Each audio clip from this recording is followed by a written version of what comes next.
Hey everyone, welcome to this explainer. If you're gearing up for your NSG 331 Week 9 quiz on chapters 13, 15, and 16, you are in the exact right place.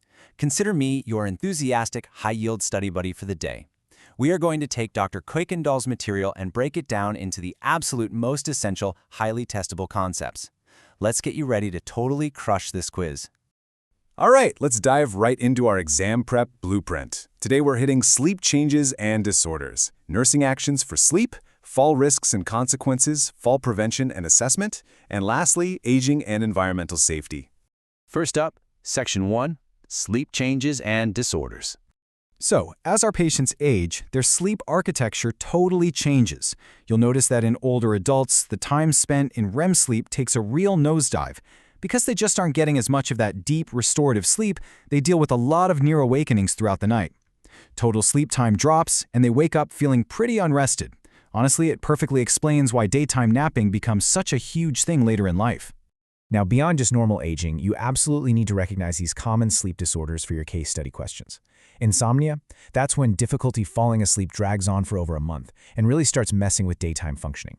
Then there's sleep apnea, where breathing actually stops, leading to super fragmented sleep and, you guessed it, really loud snoring. Restless leg syndrome is this frustrating sensory motor disorder. Patients get these creeping, crawling sensations in their legs that only go away if they move. Then we have REM sleep behavior disorder, which is a massive safety risk. Patients lose that normal muscle paralysis during REM sleep, meaning they literally act out violent dreams. Remember, clonazepam is a go-to treatment there. And finally, circadian rhythm disorders, where normal sleep happens at completely abnormal times. Okay, so when you suspect a patient has sleep apnea, Stop-Bang is the exact assessment framework you've got to use. It looks at risk factors: snoring loudly, feeling tired, observed periods of stopped breathing, high blood pressure, BMI, age, neck circumference, and gender. Seriously, memorize this acronym. It is your absolute clinical gold standard for apnea assessment. Let's do a quick active recall check straight from your notes. A patient is referred for polysomnography to confirm sleep apnea. What symptoms would you, the nurse, expect them to report? Think about those classic signs we just went over. The absolute biggest clinical cue here is loud, periodic snoring, combined with gasping or choking right upon waking up. If you see those keywords on your exam, boom, you know exactly what disorder you're looking at. Moving right along to Section 2, Nursing Actions for Sleep. For sleep apnea, a CPAP, or continuous positive airway pressure, is your primary intervention. These devices fit over the face to keep that airway propped open all night long. As the nurse, you're going to be doing a lot of educating here, telling them to avoid alcohol and sedatives, quit smoking, stay off their back when sleeping, and most importantly, making sure they actually stick to wearing the CPAP every single night.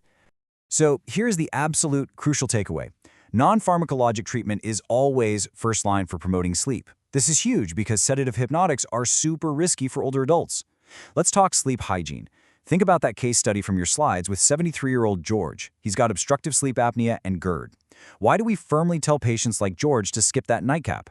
Well, because alcohol drastically worsens gastric reflux and relaxes the airway, which makes his sleep apnea dangerously worse. Good sleep hygiene is all about regular bedtimes, ditching the screens, cutting off caffeine early, and keeping the bedroom quiet and comfortable. Time for another test question. Imagine a resident in long-term care complains they just can't get to sleep.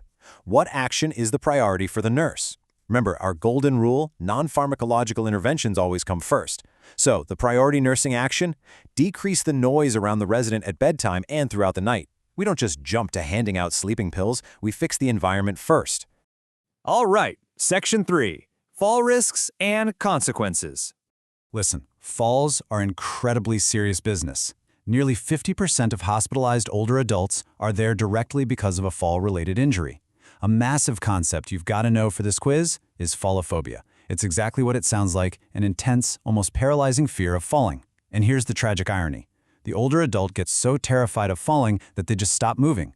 This lack of mobility quickly leads to muscle weakness, which actually creates an even higher risk of them falling. It's this really dangerous cycle of physical decline that we absolutely have to step in and break. To break that cycle, we've got to be detectives and identify the hazards. Intrinsic factors live inside the patient. Think orthostatic hypotension, which is a massive risk when they stand up, or cognitive and sensory impairments. Extrinsic factors, those are environmental. We're talking clutter, Throw rugs, terrible lighting, improper footwear, and yes, as your slides specifically call out, little dogs, cats, or even a pet iguana getting underfoot. Kind of funny, but strictly speaking, identifying both these intrinsic and extrinsic risks right away is the very core of your nursing care plan. Next up, Section 4, Fall Prevention and Assessment. Just like Stop Bang is your go-to for sleep, the Hendrick Eye tool is your absolute best friend for evaluating fall risk in an acute care setting. It checks for confusion, depression, altered elimination, dizziness, gender, and the use of specific high-risk meds like antiepileptics and benzos. It also includes the Get Up and Go test to check their balance and body mechanics. If they score a 5 or greater, you've got a very high fall risk candidate on your hands, my friend.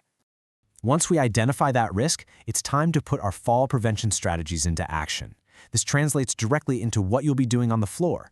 It might mean rolling out the Ruby Slipper program, a really great interdisciplinary fall management initiative. It definitely means keeping the bed in the lowest possible position, hooking up bed and share alarms, throwing fall mats on the floor, doing thorough medication reviews, and bringing in a bedside commode to prevent those rushed, unsafe sprints to the bathroom. And finally, Section 5, Aging and Environmental Safety. Let's look at how extreme temperatures really threaten our older patients by putting hyperthermia and hypothermia side by side. Check out the physiological vulnerabilities here. Hyperthermia is driven by decreased sweat gland function, while hypothermia is driven by decreased shivering and having lower body fat. And please pay super close attention to the medications. Diuretics put a patient at a huge risk for hyperthermia because they cause fluid loss. On the flip side, vasodilators, opioids, and clonidine put them at risk for hypothermia because they completely blunt the body's natural response to the cold. Let's test that knowledge right now. Which patient assessment data does the nurse recognize could contribute to an older adult's risk of hyperthermia? Well, if you said taking furosemide 40 milligrams daily, you nailed it. Furosemide is a diuretic. It lowers fluid volume and messes with the body's ability to cool itself down, which massively spikes the risk of hyperthermia on a hot day. Another awesome key concept for this chapter is gerotechnology. This is basically the development of assistive tech designed specifically to boost the independence, safety, and overall quality of life for older adults. We're talking telehealth remote monitoring for blood glucose, smart medical homes, and even everyday consumer tech like an Apple Watch, which can monitor a patient's gait and immediately detect a hard fall. All right, here's your final active recall question, focusing on safety and independence. When you're counseling an 85-year-old about modifying their driving habits, what is the single best evidence-based nursing recommendation you can give? Let's validate that clinical judgment. The absolute safest recommendation is to tell them to limit driving to familiar places close to home. It's great because it respects their independence while totally mitigating the risks of navigating unpredictable, far-off environments. And that wraps up our review. But hey, before you close your notes, I want to leave you with a quick thought. What is the single most critical intervention you're going to take from this explainer straight into your clinicals tomorrow? Because remember, acing this Week 9 quiz is just step 1. Applying this clinical judgment, whether that's calculating a stop bang score, lowering a hospital bed, or spotting a dangerous diuretic on a med list to keep real human beings safe, that is the ultimate goal. Good luck on the quiz. You are absolutely going to crush it.